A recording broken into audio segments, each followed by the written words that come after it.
I'll share with you a real life story that happened at our time.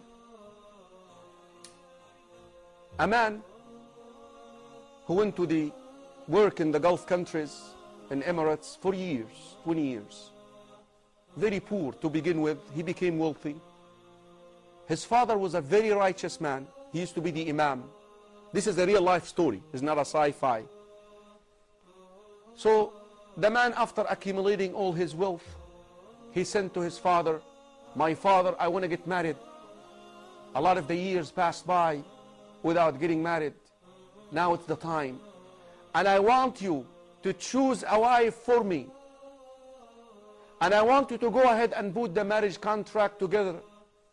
And I want to go into the actual marriage.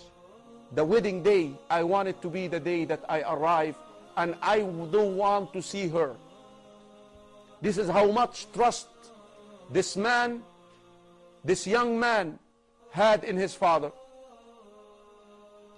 Of course, a righteous man knows that the Prophet ﷺ said a woman is asked in marriage for 4 reasons: wealth, beauty, lineage, and the deen. You better go for the deen.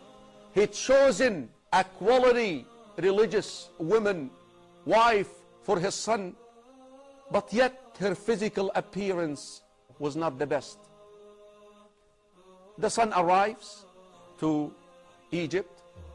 At the airport, he's picked up and he is taken to his wife, who was wearing a veil, and then basically he got into the room with her alone.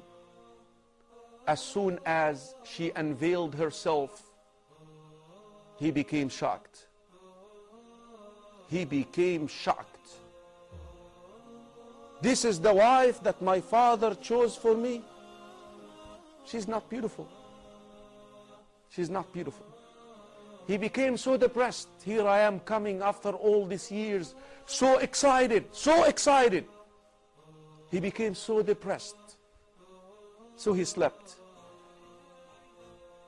Towards the last third of the night, the wife, who understood the reaction of the husband, she tried to wake him up. He refused. She tried again. He refused. And then she sprinkled water on him to wake him up. So he waked up, and she spoke to him, and she said, "I know how much disappointed you are, and I understand I'm not beautiful. But you know what? I wished to get married for one reason.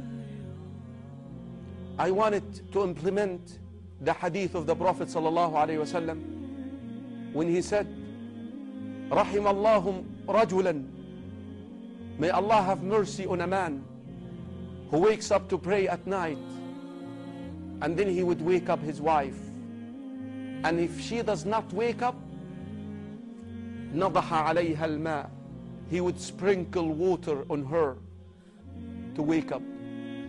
And this is the segment that she wanted to implement. وَرَحِمَ اللَّهُ امْرَأَةً, a wife, and may Allah subhanahu wa ta'ala have mercy on a woman, grant his mercy to a wife who wakes up to pray tahajjud at night, and she wakes her husband up to pray with her, and if he does not wake up, she sprinkles water in him. Wallahi, I'm so grateful to you that you granted me that wish. I wanted to implement that hadith so much, and I was a little bit hopeless that I will get married because I know I'm not beautiful. Can you please now fulfill the rest of this hadith with me?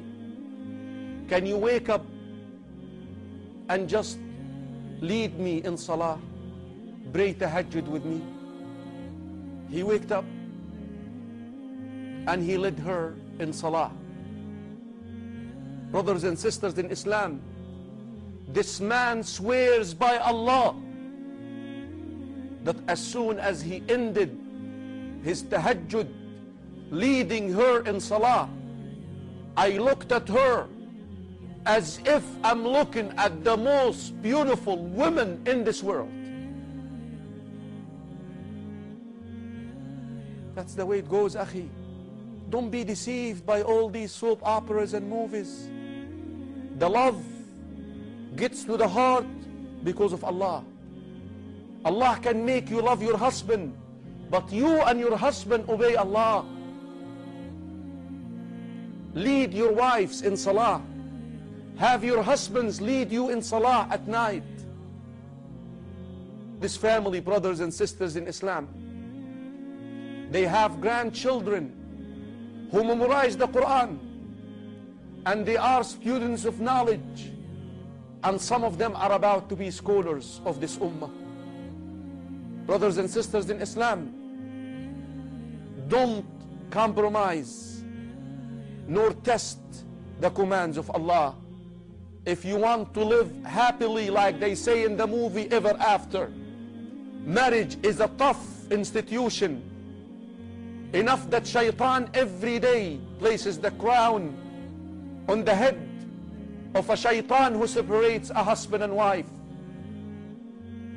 You need a good partner for the mission, and the quality that you must seek: righteousness and piety.